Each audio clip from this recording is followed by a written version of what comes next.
Hello, welcome to the Five Bread Siblings channel. I'm Bean, And I'm Egg. and we would like to welcome everyone to part two of our Spooktober special. For those who are not aware, for the month of October, we will be breaking down three pieces of entertainment based on the horror genre with ties to the indigenous community. Our second breakdown will be over the interactive horror game developed by Supermassive Games and published by Sony Computer Entertainment for the PlayStation 4, Until Dawn. That was first released on August 25th of 2015. Until Dawn is the product of many different people since, most video games take a lot of manpower to create. It was directed by Will Biles, who previously directed Zubo, with assistant director Tom Heaton.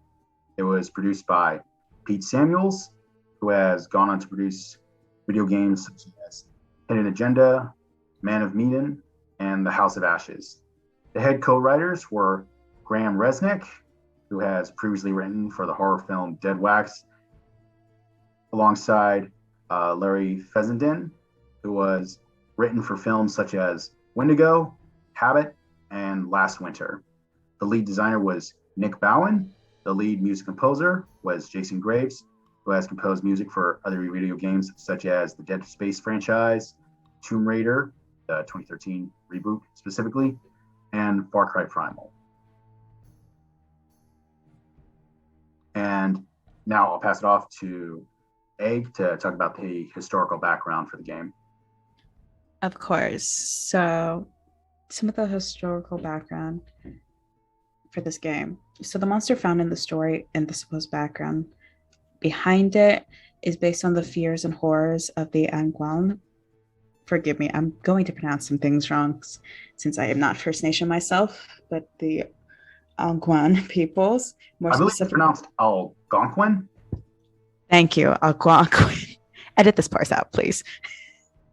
Algonquin people, more specifically named and pulled from the Cree tribe. Now, to give a bit of the background and understanding of the Cree, they are a large group-based people, meaning they traditionally live in groups of 8 to 12,000 families and form bands of larger groups to trade, socialize, and hunt with. They are hunter-gatherers of the Canadian plains and are the largest First Nation native group of Canada. Now, I have to say the Cree tribe is the one pulled from the game, as the terminology and the name Windigo of the monster that is used for the monster here is the name given to the creature from the Cree tribe. Now, to give some background on the Windigo, it is a monster. No, it's a demon-like creature that can be born in different ways, depending on which lore or mythology is followed. But many hold the commonality that is born from those who face starvation and are driven either by a horrible hunger spirit of the Windigo or the fear of and need of starvation to consume their own kin, transforming into horrible, giant, skin-taut, genderless creatures that only feels the need to feed its never-ending hunger. In many stories, they are mindless monsters that hunt outliers or tribeless people on the outskirts. However, there are some stories of them retaining the intelligence that they had when they were still human. The good majority have the understanding that they are forever trapped in their monster forms. However, there are some tribes who hold stories and beliefs that they in fact can hide their true monstrous form in order to lure victims for another meal. Now, it needs to be stated before we continue that to these tribes who hold the stories of the Wendigo do actually see this horror stories as a part of their lore and mythology. It's a part of their culture and history, and they hold sacred methods and ways to fight and protect their communities from the Wendigo. There are still tribes who have active Wendigo hunters and ritual practices, one of which is called the and forgive me for the mispronunciation, but we will put the term on screen. Windigo halazioma. No, I am not First Nation. I am sorry. Which is a ritual dance practice that is meant to protect and ward off the Windigo spirit and Windigos of the area. Also, a side note that will be brought up later is there is such a term as the Windigo psychosis, which is a medical condition in which patients feel possessed by cannibalistic desire. However, this has been debunked as an actual mental condition to those outside of the cultures who have the Windigo knowledge background, but it does carry some racist connotations because of that fact, and is scrutinized by Western medicine of it being a valid medical condition.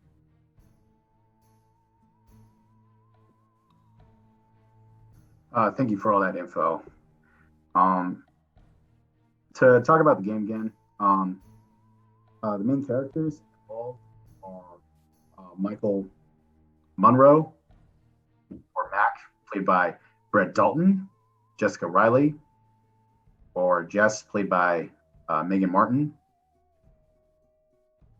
Emily Davis, played by Nicole Bloom, Matthew Taylor, played by Jordan Fisher, Samantha Giddings, played by Hayden Panettiere, Ashley Brown, played by Galadriel Steinman, Christopher Hartley, played by Noah Fleece, Joshua Washington, played by Rami Malek, Hannah and Beth Washington, played by Ella Lanteni, Dr. Alan Hill, played by Peter Stormare, as well as The Stranger, played by the co-writer Larry Fessenden.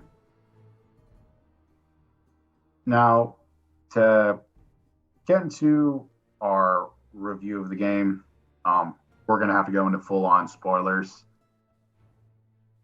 because, I mean, there's a lot to be said about this game as far as Indigenous representation goes, as well as just like narratively and gameplay wise itself.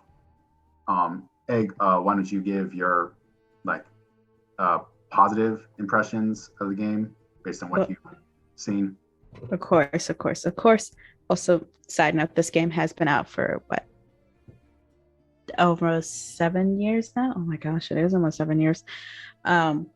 So I have to confess right now, I'm not good with horror,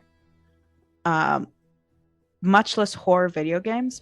So unlike my brother here who was able to play through it himself, I was having the fortunate pleasure of watching gameplays of this at 2 a.m. in between study sessions. So I had the horror movie like experience. So I have to say the gameplay itself, watching it was very interesting. It kind of fun exploring the different paths that the butterfly kind of mechanic held, because I was able to see with like the different playthroughs and the different channels, people were able to manipulate the story how they wanted and kind of find the whole hidden Easter eggs and being able to fully take in the horror movie references that are sprinkled throughout this movie, and kind of seeing how it was really a love letter to the horror genre. You have a mixture of the slasher with Joshua, you have the mixture of the monster and the woods with the Windigo, being the twins, the cabin in the woods. Legitimately, there's a cabin in the woods.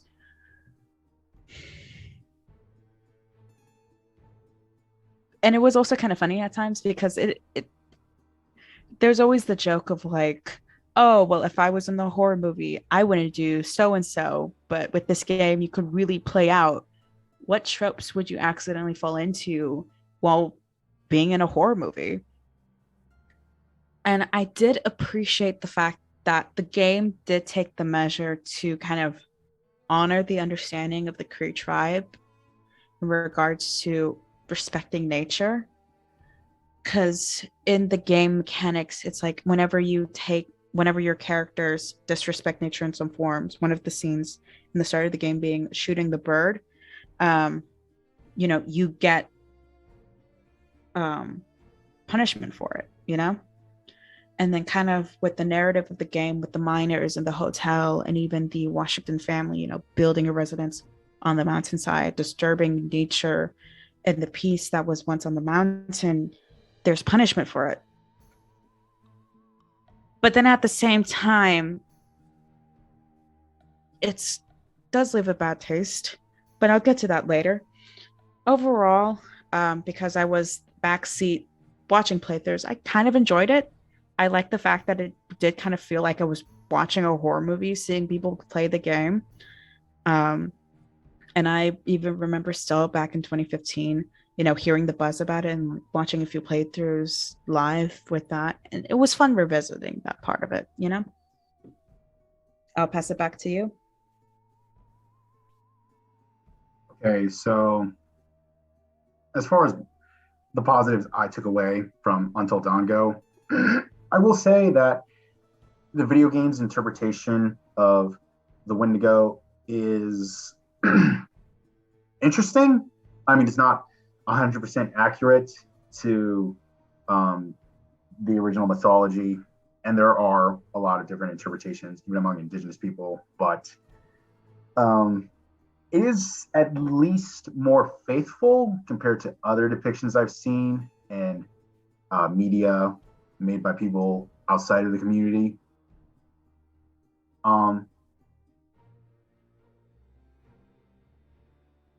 Depending on how many clues you uncover, as well as the choices you make over the course of the game, the player can learn how Windigo is created and the transformation a human undergoes while turning into this cannibalistic monster. And I do appreciate that the game name drops the Cree tribe instead of using like a pan-Indian tribe or just referring to the stereotypical Native American monolith. And the butterfly effect is an interesting concept that the game implements well enough. I mean, the player can choose how the story unfolds and how much of the cast manages to survive until the end of the game.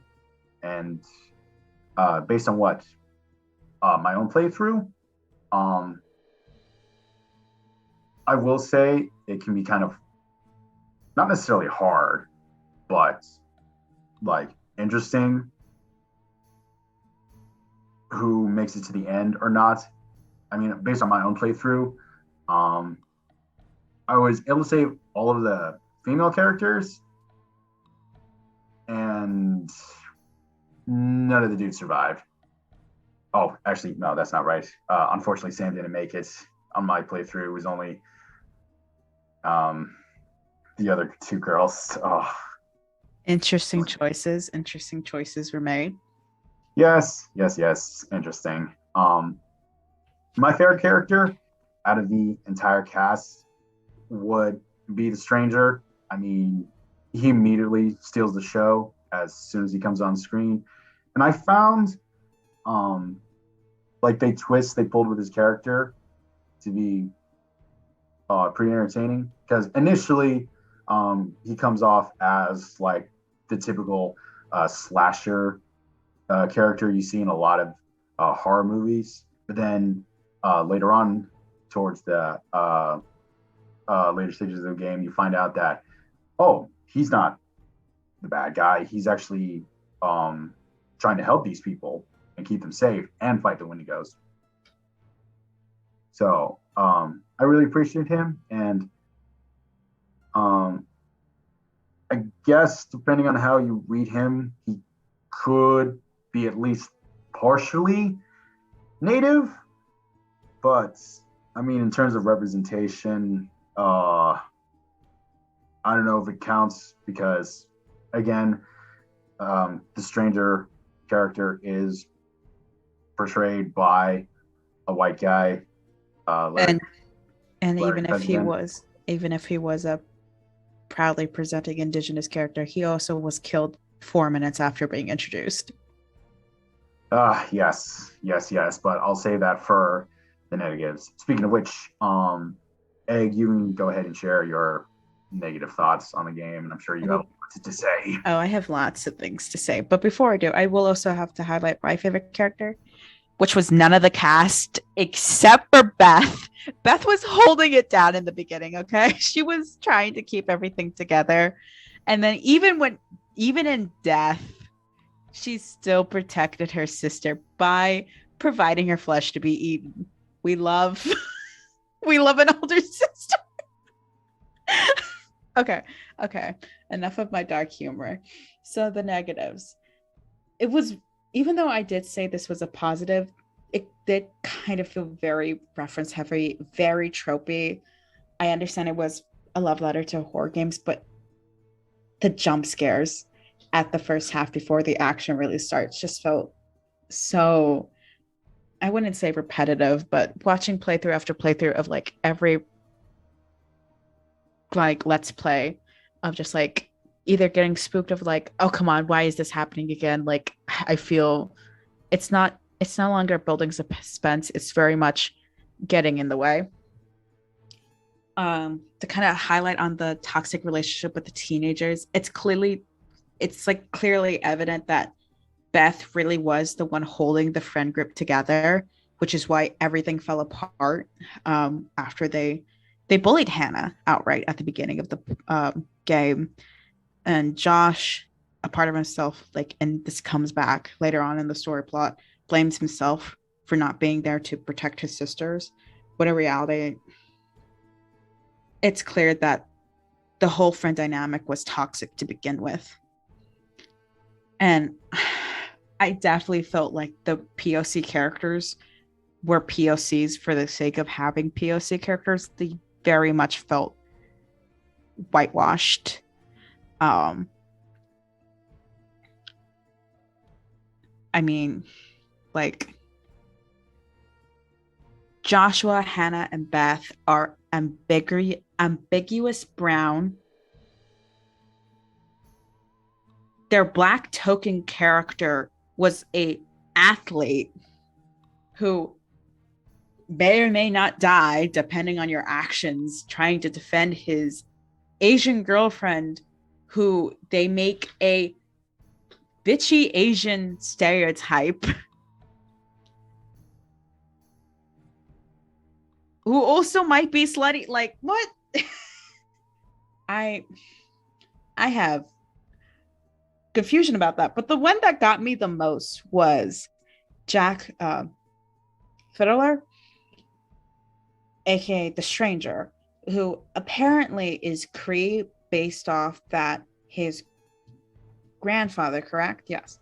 Grandfather was a Windigo hunter, which traditionally in the First Nations culture, you're supposed to be indigenous yourself and trained under indigenous hunter to do so.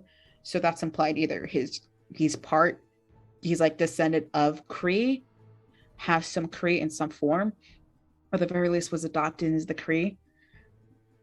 And his grandfather had to be hunting to kind of like protect the mountain and protect the tribal area. But the thing was that is that in game, the Stranger is a white presenting, low key for some reason, voice acted to sound like a hillbilly, even though this is in Canada. Am I the only one who caught on that character, which has multiple things to go slightly confusing with it? But then to add to that fact, he had the mentality of like, this mountain belongs to the Windigo. I thought the mountain belonged to the tribe that was mentioned multiple times throughout the gameplay with the signs of like, this is the wildlife. Then Native Americans believed so and so. Very confusing, very missed opportunity. Also, I need to talk about the Washington family because I have a slight theory, and maybe this is wrong, but I need to mention it now. They are what I refer to as ambiguous brown characters, which means their race is never specified, they are just Han. However, when you put together that the fact that Miss Washington, their mother, was researching about the mountains, native peoples, which is a collectible that you can find if you play the certain character paths, right? In which the mother learned about the indigenous tribes because she was weary of the history of the mountain and had discovered, like the native people had apparently like said that the land was cursed because it was taken from them, or said that something bad was happening with the land. And then them being ambiguous brown, I can't help but wonder if the Washington family is descendant or possibly mixed blood of First Nation and perhaps even the Cree themselves, which is why Joshua might not have schizophrenia or depression, but might have had the mental illness associated with the Cree tribe of Windigo psychosis, because of what happens at the end of the game where he gets possessed by the spirit, but he does so willingly. I trust you, I trust you. That's suspicious. That has so many connotations if that was initially going to be their route, but they didn't go with it, but they still left that stuff in the game. I feel like this game had so many chances to have an openly stated Cree character that could have taken the story in like a very interesting, very nuanced direction for the game to kind of help the game stand on its own and not have to rely so much on horror movie tropes and horror movie tokens. But they didn't. And I wish they had, because I would have loved to see that, like, the Washington family, they bought the residence on the mountainside because maybe the mother was Cree herself and she was trying to figure out what happened. Maybe there was more connotation. Maybe the stranger could have been an actual directly a big part of the story, Cree, a Windigo hunter, and kind of talked about that. But, it is what it is. Sassy. Also, for the Windigo itself, the monster, it being Hannah and Beth, and like I did appreciate the fact that they did honor that side of kind of like the Windigo story, with the fact that clearly Hannah got possessed by the Windigo's hunger, but she was able to hold off for a while mentally because Beth was her sister.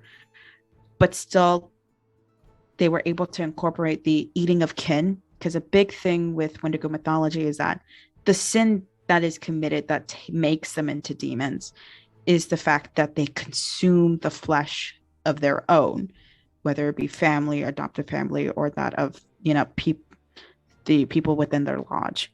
This consumption of kin's flesh is the thing that tips them over the edge and makes them into monsters.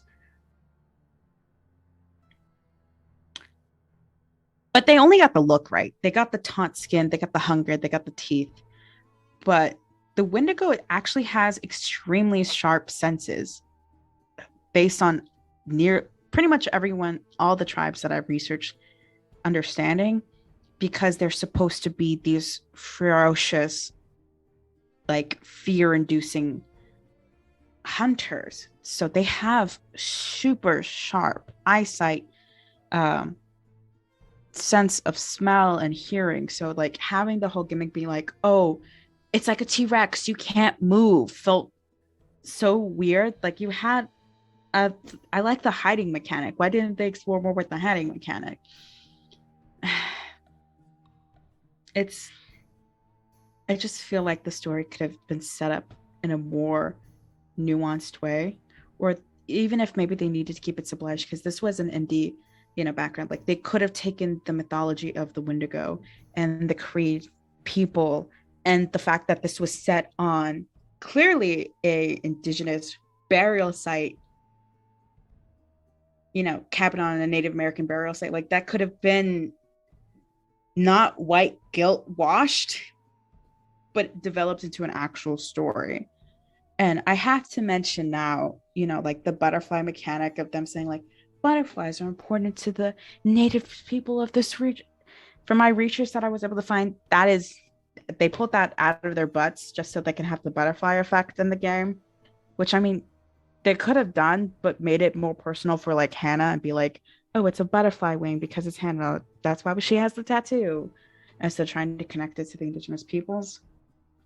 And then for the totem poles that's collected throughout the game, I don't know if it was intentional or not, which I'm going to assume just because I want to have some faith in the game design. Um, so back when the First Nation was being colonized, Christian missionaries would cut up totem poles that they would find um, on indigenous land because they wanted to repress the history and religious practices of the native people.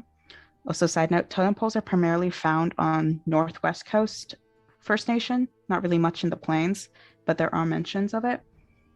And the reason a big issue with cutting down a totem pole um, isn't because it's like supposed to be their god, like representations of their gods or representations of like their tribal hierarchy, but rather a totem pole is meant to represent and record a family's history. And so an entire family's history and they're like what figure they might worship, such as like the Thunderbolt or whatnot. And it's like important historical figures in their tribal's history is recorded, hand carving the totem like piece by piece. And it's such like a sacred craft and a sacred art that it's like specific families in the tribe are handpicked over time to be the ones who are recognized to be the crafters for the tribes because it's such a painstakingly, you know, culturally and religiously significant item and a part of their culture. And I have to mention in the 1950 Indian Act, it finally was able to be protected of such a like right. So in game, seeing the totem poles like be cut up and scattered, I can't help but felt like it was supposed to be a metaphor for the horror that the indigenous people of the mountain must have faced when they got, colonized and their land taken from them. Since like during the game, the way that you're able to find a way to survive is rebuilding the totem poles, but at the same time, I don't even know if the game creators thought that far, given how much they didn't really put actual Cree culture and lore into the game itself.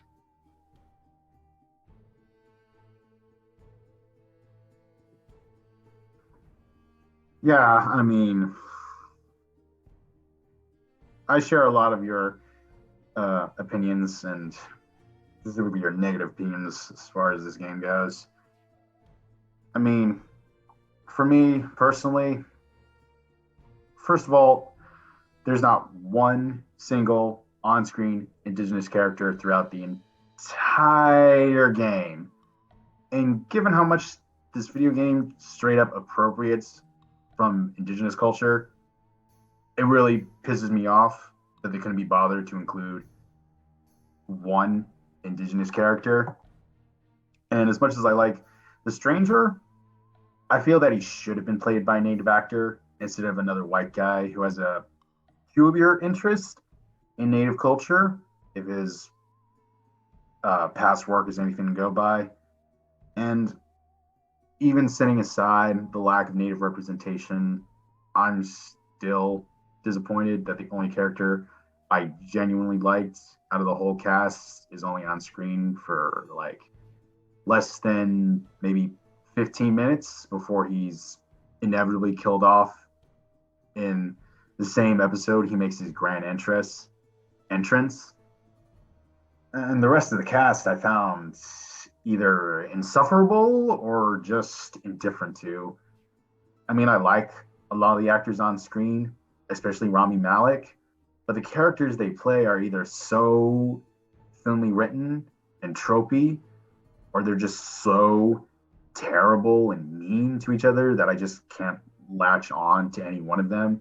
Everyone felt like a riff off of a stock character you see in every horror movie, like Jessica and Josh are the horny white couple, Emily and Matt are the toxic and vapid couple doomed to fail.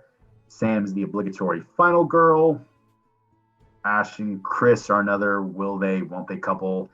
And Josh is just another shallow Hollywood depiction of a guy driven insane by grief and anger. And the way they depict his mental illness, especially towards the end, it just felt like so like Hollywood dramatic and kind of problematic.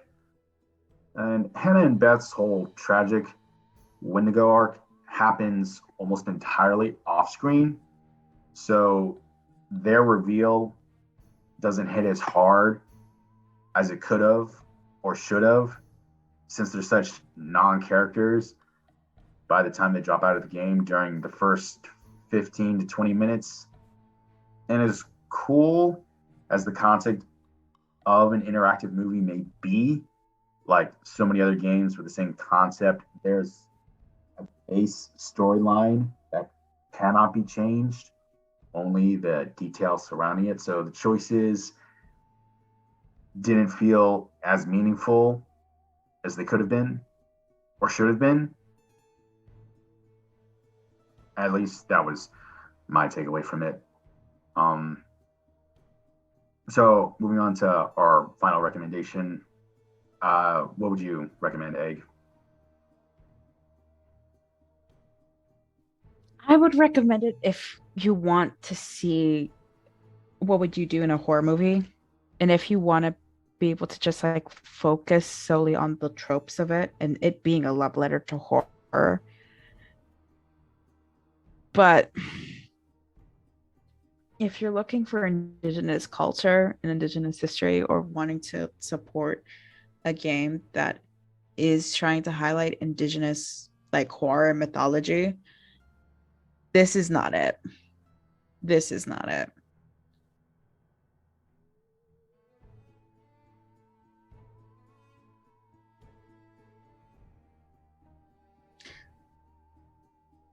Also, I was still confused by the ending of the game. I just have to say that. Like, if you don't find all like the extra collectibles and like all the extra stuff, you're not going to be able to get a full picture.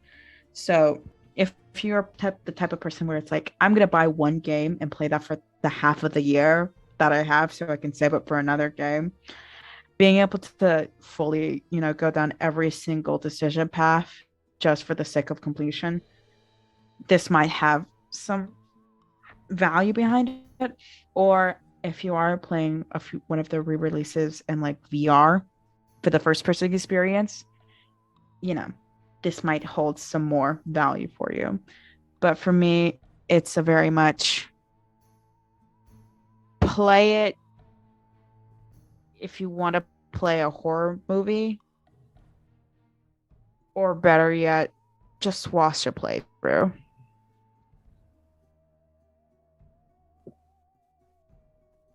Yeah.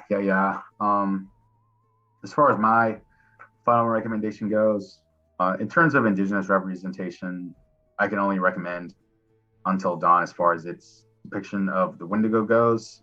And even then, it comes with like a huge asterisk because it's not 100% faithful, but it is at least a step above from most other depictions in mass media. If you are looking for interesting portrayals of on-screen Native characters, then you're gonna have to look somewhere else, because Until Dawn is not it. You're not gonna find anything here. If you want to play out your own version of like a schlocky B-grade horror movie from the 80s, then maybe you'll get more out of this than I did. just know going into this game that the characters can either be dumb or life-threateningly dumb, depending on how you decide to play them as. At the very least, you might get a kick out of all the kills and bloody gore if you're into that kind of thing. But otherwise, I mean, I can't recommend this game in good conscience. There's just not enough like substance to it that I can enjoy as a game, and even on just a narrative level. But hey, maybe you might have a different perspective on it than I did, and if you do, hey, good for you. In conclusion, I'll include all of our sources in the video description down below. If you would like to recommend any other video games with an indigenous bent, then please leave a comment down below. If you had a different reaction to Until Dawn, then go ahead and share your thoughts in the comments section below. Otherwise, we look forward to your return for part 3 of our Spooktober special. Egg, you got anything else you want to say before we sign off? Beth deserved better. Period. Beth and Hannah both deserved better. I mean, I felt so sorry for them. Josh deserves better friends. They all whack. You know, the Washington family in general deserves better. Where are their parents? And that's us signing off. Thank you, everyone. Have a good night. Remember to tip your waitress. Bye. Bye.